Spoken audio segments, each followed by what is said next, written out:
শূন্যপদ ছিল, ৩,৮০১টা শিক্ষক শূন্যপদ আগেই অবলুপ্তি করেছে। আর তার সঙ্গে হচ্ছে ৩৫১টা এই যে group B, group D, group C শূন্যপদ অবলুপ্তি করেছে। সব মিলিয়ে ৪,১৫২টা শূন্যপদ এই ৩০ মাসে ৫৩১, ৪৫০ মতো শূন্যপদ অবলুপ্তি করেছে। তা আমরা দেখছিলাম যে এই সময়ে একদিকে হচ্ছে শূন্যপদ অবলুপ্তি করা, আর তার সঙ্গে হচ্ছে রাজ্যের মুখ্যমন্ত্রীর এই ২৩,০০০ একজনের চাকরি ১৮,৫০০ চাকরির প্রতিশ্রুতি মানে হয়েছে যা বলছেন।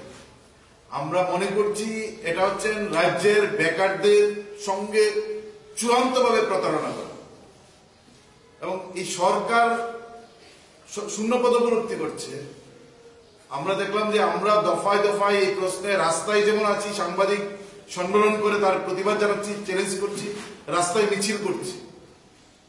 আমরা উল্টো দিকে দেখছি যে আমাদের রাজ্যে যুব মোর্চা যারা শাসক দলের লেজুর ভিত্তিটা করছেন, পাড়ায় পাড়ায় যারা প্রতিবাদ করেন তাদের মারধর করেন, এলাকায় এলাকায় বাইক বাহিনীর নেতৃত্ব দিচ্ছেন, প্রকাশ্যে রাতের অন্ধকারে গুন্ডামি করছেন, মাফিয়াগিরি করছেন, তুলাবাজি করছেন, সাইনবোর্ড হচ্ছে যুব মোর্চার নেতা। আমরা দেখছি এই প্রশ্নে একটা শব্দ আমাদের রাজ্যের যুব মোর্চার নেতাদের মুখে নেই, যে কেন ৪,৫০০ উপর শূন্যপদ অবলুপ্তি করলো সরকার। প্রায় ৫,০০০ ছেলে মেয়ের চাকরির সুযোগ শেষ হয়ে গেল, যুব মোর্চার কথা নেই।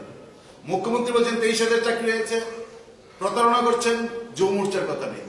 আর কালকে আমরা দেখলাম আগরতলা শহরের বুকে আমাদের যে বেশ একটা বড় অংশের যুব মোর্চার নেতা কর্মী গতকালকে গামছা কাঁধে নিয়ে, হাতে কুদাল, দা, খুন্তি, টুকরি, মাথায় বস্তা নিয়ে রাস্তায় দাঁড়িয়ে শুরু করছেন।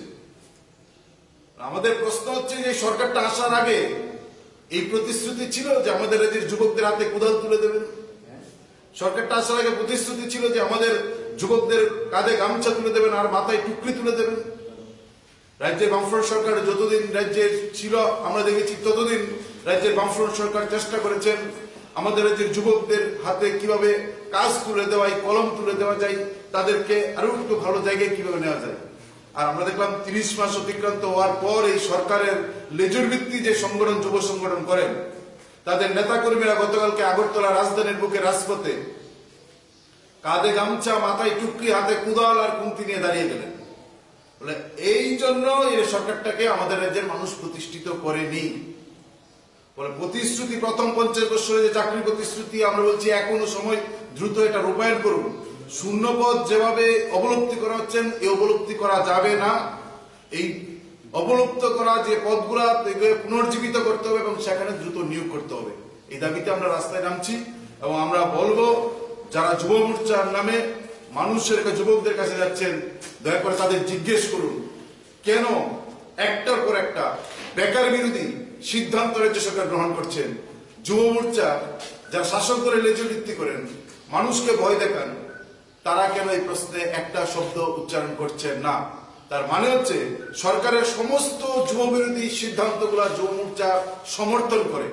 তার উল্টো দিকে আমরা ডিএফআই সরকারের বেকার বিরোধী, যুব বিরোধী, কর্মবিরোধী এই যে নীতিগুলো গ্রহণ করেছে, সিদ্ধান্ত নিচ্ছেন, তার নিন্দা জানাচ্ছি। সরকারকে এই পদ থেকে সরে আসার আহ্বান জানাচ্ছি, নয়তো আগামী দিনে গোটা রাজ্যে বৃহত্তর আন্দোলনে যেতে আমরা বাধ্য হব।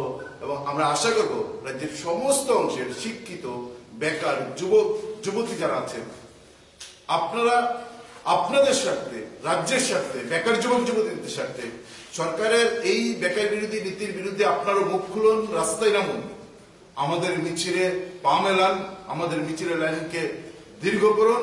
এই সরকারের নীতি পরিবর্তনের লড়াইয়ের ক্ষেত্রে এই লড়াইটা আপনাদের স্বার্থে আমরা করছি, আপনাদের স্বার্থে আমাদের লড়াই, আপনারা সামিল হন।